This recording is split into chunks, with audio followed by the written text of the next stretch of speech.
On the 9th and final day of Navarathri, we worship Siddhidatri Devi, the goddess who grants siddhis, the perfections, powers, and blessings of spiritual accomplishment.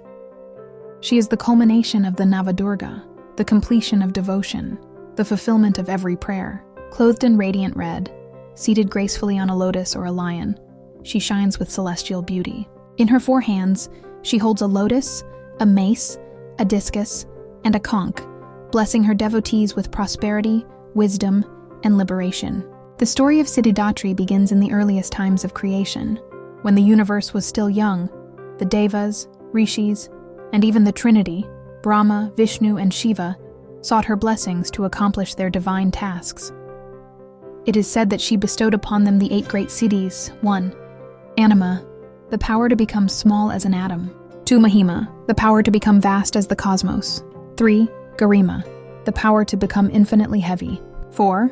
Lagima, the power to become weightless. 5. Prapti, the power to obtain anything desired. 6. Prakamya, the power to fulfill all desires. 7. Ishita, the power to rule over nature. 8. Vashita, the power to control all beings. Even Lord Shiva, by worshipping Siddhidatri, received these siddhis and attained his form as Ardhanarishvara, the union of Shiva and Shakti in one body, symbolizing that without Shakti, Shiva is incomplete. She is thus the mother of accomplishment, the giver of fulfillment, and the embodiment of wholeness. Siddhidatri represents the Sahasrara chakra, the crown energy center where the soul merges with the divine. She teaches us that the end of every journey is union with the eternal, and the fruit of every discipline is completeness. She whispers to her devotees, "You are not separate from me. You are whole, radiant, and perfect as you are. Realize this and you will know liberation." Every devotee finds Siddhidatri's blessings in their own lives. She is the mother who perfects her child's talents, the teacher who helps a student reach their highest potential, the inner voice that encourages a seeker not to give up. She is the strength that completes an unfinished journey, the light that blesses a weary soul, the perfection that crowns devotion. On the 9th day of Navarathri, devotees worship Siddhidatri Devi with sesame seeds, red flowers, and prayers for fulfillment. Her mantra is Aum Devi Siddhidatryai, Namah Om Devi Siddhidatryai Namah. It is believed that her blessings remove limitations, grant wisdom, and fulfill the desires of the soul, not only worldly needs, but also the longing for liberation.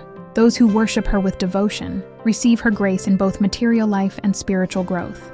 Siddhidatri's message is profound. The true siddhi, the highest accomplishment, is not in powers or possessions, but in union with the divine. She reminds us that every offering, every prayer, every act of devotion leads us back to the wholeness we already carry within. She is the mother who does not only grant powers, but also reveals the truth that we are never incomplete. As lamps glow on this 9th day of Navarathri, we remember Siddhidatri Devi, seated on her lotus, radiant and compassionate, her 4 hands blessing the worlds. She is the goddess who fulfills, who perfects, who crowns devotion with union. May she bless us with wisdom, with clarity, and with the realization that within us already lies the perfection we seek. This is the story of Siddhidatri Devi, the granter of siddhis, the mother of wholeness, the radiant goddess who completes the Navadurga and blesses devotees with fulfillment and liberation. Brought to you by Sakhi Soul Stories, where every tale of the Devi is remembered not only in scriptures, but revealed in the fullness of every seeker who finds their light in the Mother.